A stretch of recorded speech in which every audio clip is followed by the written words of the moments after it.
We've got quite a few questions, and I'm thinking perhaps even there's one or two people that have been pretty dominant in the questions. So let me just try and pick up on one or two of them.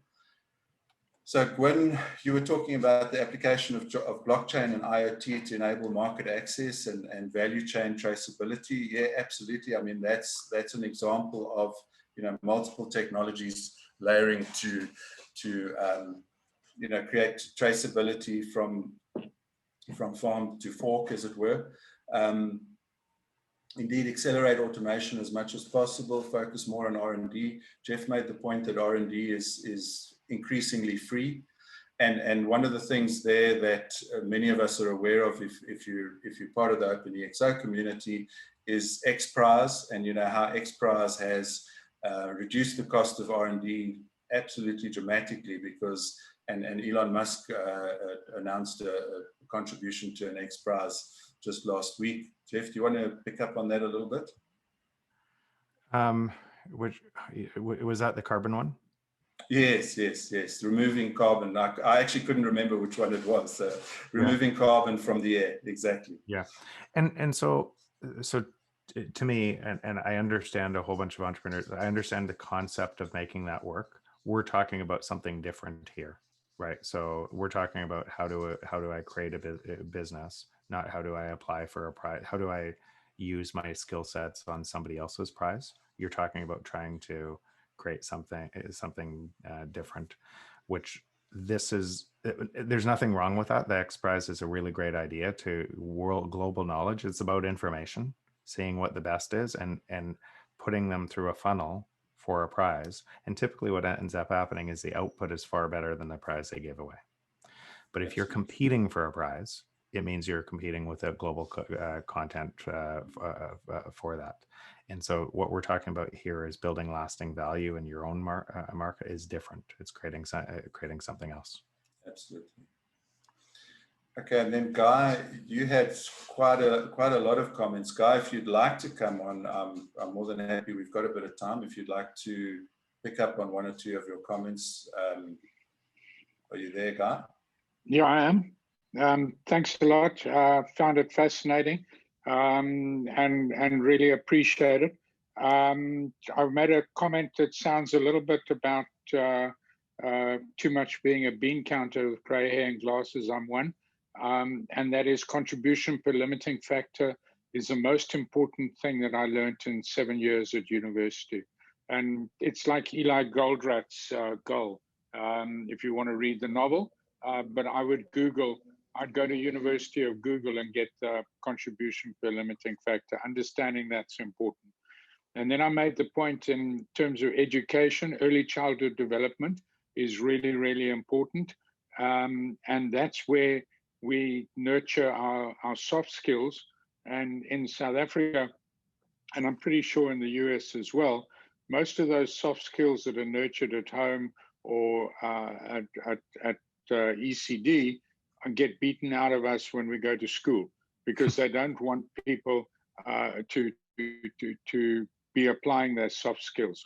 And then put a plug in for TVETs, TVET colleges, the hard skills, what I call the grease under the fingernails skills, the oil skills, the hair oil, the cooking oil, the machine oil, and sorry, I've forgotten the fourth one. But anyway, yeah, but absolutely fascinating, and I really appreciate it, and congrats to all of the people who put this together. Well done.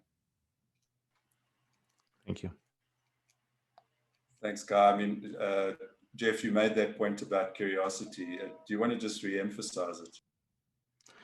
Yeah, and so that those questions or anything else, or the people that you're around, allow you to stay humble and curious. And so what you do with your curiosity, whether it's find a free education through the more you do, the more time you spend there looking for patterns that don't make sense, the more you'll be able to connect those patterns to others. So I think, funny, Craig, that is actually one of the things, what I would say it was one of the biggest learnings for myself. A lot of the times where I thought it was something else, it was a business thing, I thought it was a relationship thing, it wasn't. It was me.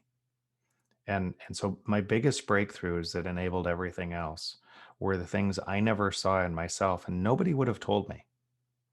That if I didn't take responsibility, it wouldn't. So now I try to I look for things that are true in all of us. So we all have bias. We all believe, we all easily can get trapped into, this is holding me back. This is holding me back, and the excuses of the reasons why we should be exactly where we are. And they're mostly fabrications in our mind to keep us exactly stasis. And so if that's true for me, it's probably, and it's true for everybody I see, it's probably true for everybody, and I need to watch out for it. So those watching out for it just kind of increase my curiosity, not just for things, whether it's physics or whether it's coding or technology or anything else, not just things. I'm interested in all those things, but also how I show up in every relationship or anything else. And those often are way bigger things than the knowledge gained in a certain industry. Absolutely. And Sanjay, I don't know if you want to pop on quickly. You had quite a few interesting comments. Are you there, Sanjay, or should I pick up on one or two of them? Sanjay there. Liesl, do you see him? Sanjay had to leave earlier. Did he have to leave? Okay. Hi guys, sorry. You're still here. Awesome. Sanjay's back. Yeah, I've had a split personality. My personality had to split with me a few minutes ago. It's back together. Thank you. Thanks, Craig. Thanks, everybody. I mean, this has been a very interesting conversation. I think, I just maybe want to put this point on the table. Everybody talks about bringing investment and getting investment and bringing money into your space, and have a slightly different maybe line of thinking that says there's already enough money in your space. There's enough money in our space. It's all around us. My question is, how are we bringing together the pennies that make the pounds in order to move us forward? We keep on saying, I need to bring investment in from the US or from America or from China. And please pardon the way I'm going to say this, but at the end of the day, you become more dependent upon those. So, when I listen to everything that Jeff said, and if I think about, I put that earlier comment on there, we've got the youngest population on the planet. The average age in Africa, according to a study done, that was 18 months ago, is just under 25. We've got 30% of the world's global resources on this continent. And together with that, we've got this massive unemployment. That for me is the perfect storm. It's the perfect opportunity for us to create. So, just listening to what Jeff was saying earlier on, it's not about what they all do, but what can I do? How can I move this forward? And I think if we can just apply that line of thinking and take accountability, take responsibility, and each of us do something. I think, 1 billion Absolutely. people in Africa, if everybody finds a way to just create a dollar's worth of revenue and income, there's $1 billion. Create a multiplier effect. That's awesome. Just thanks for that, Sanjay. And then just for a last one, Lana, you wanted to ask a question, and then we need to wrap up. Thanks, Craig. Hi, everybody. Hi, Jeff and everybody. So you're talking about an entrepreneurial mindset, and you speak about I'm responsible for everything in my life, which is correct. But what does that really mean? It means that if I accept a responsibility, I'm no longer a victim. And when you're no longer a victim and you are now a victor, everything changes. So South Africa, or Africa, I think, is a continent of people who feel victimized. And in terms of our government, is in a way that's what they like to keep us, as victims, because it means that they increase their coffers of things. They install policies such as BBBE. I don't know if you're familiar with it. Let's not go there. But I like the point. Okay. No, Lana, just let me. So Sure. I like the point of that.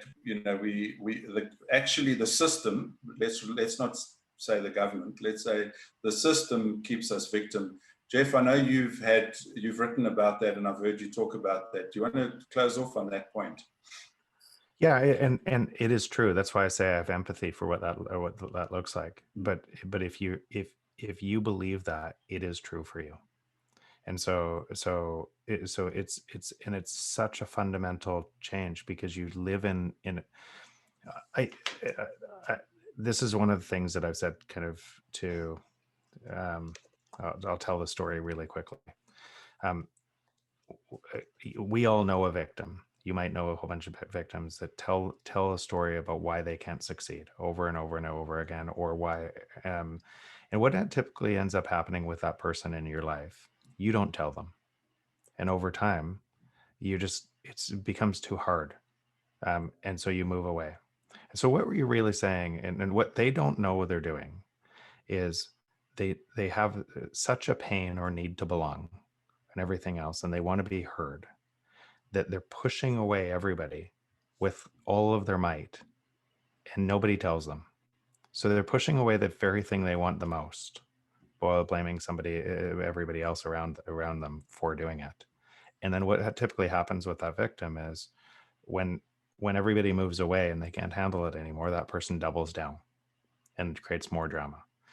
And so I find myself, I think, but by the way, just on a different side, the person who chases money at all costs and says, well, I'm going to work and work and work and work and work, and it's all about money, does exactly the same thing on the other side. They're telling them a story, their belief system about what they need to feel validated. That's what they're doing. And they'll do whatever it takes, because at first they're validated for that.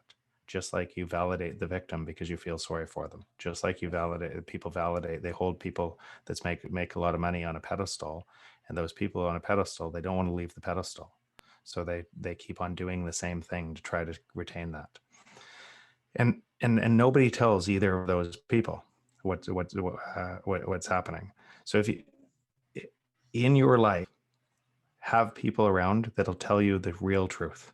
Tell them, turn their sign around so they can see what they're doing, and you tell have people tell you the same thing that you're doing, and you'll learn at a faster rate.